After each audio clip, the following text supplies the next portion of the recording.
Hi everybody, I'm Myles, one of the pastors, and welcome to the weekly update and devotional. Here are some great opportunities we have coming up.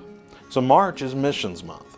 We will be highlighting the outreach efforts of our church and hearing from our missionaries throughout the month. And we even have a special guest with us on March 19th, Dr. Joanne Lyon, founder of World Hope International and the former General Superintendent of the Wesleyan Church. And we hope to see you there. Sign-ups are available for the Shady Grove Missions Benefit Golf Tournament, which will be on Saturday, April the 15th. You can find more information about that at shadygrove.net or at the Welcome Center. Our church elections are coming up, so be sure to get any nominations you have submitted by March the 17th. There's also a baby shower for a room at the inn, and the donations are due actually today, and those can be dropped off by the office. And finally, our women's ministry will be having an informational meeting for their fall retreat, and that meeting will be in the multi-purpose room immediately following the service on this Sunday, March the 12th. So now, on to our devotional for the week. In his book, The Road Less Traveled, Scott Peck begins with this statement. He says, "Life is difficult." Life is difficult, and anyone who has been alive for any amount of time can agree with that statement. A lot of times it seems like it's one wave after another, one thing after another. And sometimes a new wave comes in before an old one goes away. So yes, life is difficult. Life is complicated, and things can pile on, and the pile gets higher and higher.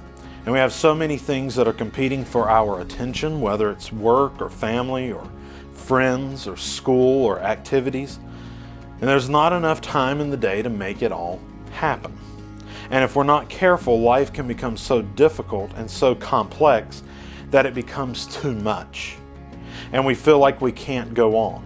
And many times we feel like we're carrying 1,000,000 pounds on our shoulders, and the burden is just too heavy. Now, a little stress now and then isn't a bad thing, but carrying a load like that, carrying stress like that for a long time will wear you out and wear you down.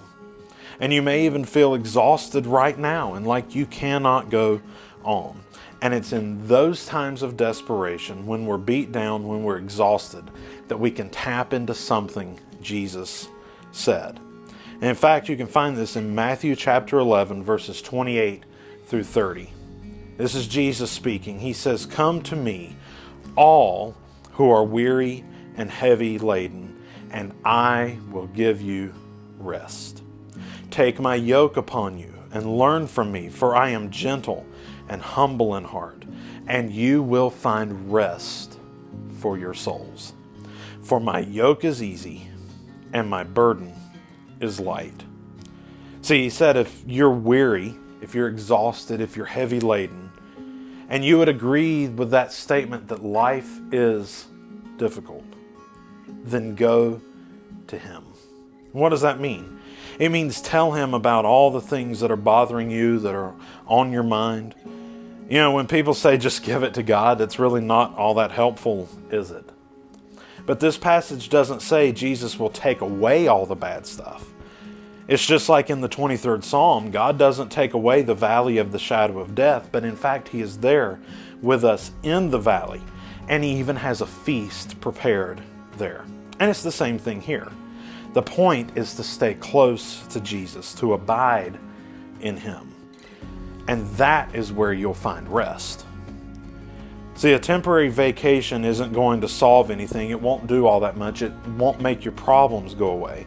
I'm not saying it won't help some, but if you need rest for your soul, you need a change in your rhythm. And that comes from abiding with Jesus every day. Life is difficult. There's no getting around that fact. But you can find rest even in the valleys, even when life is difficult, even when it's exhausting, even when you feel spent. And that only will come from going to Jesus and talking to him about it. He never promised things would be easy, but he did promise he would never leave us. He would never forsake us, and He promised that He would always be there with us. So thank you so much for joining us today, and we'll see you here Sunday either in the room or online. So have a great week.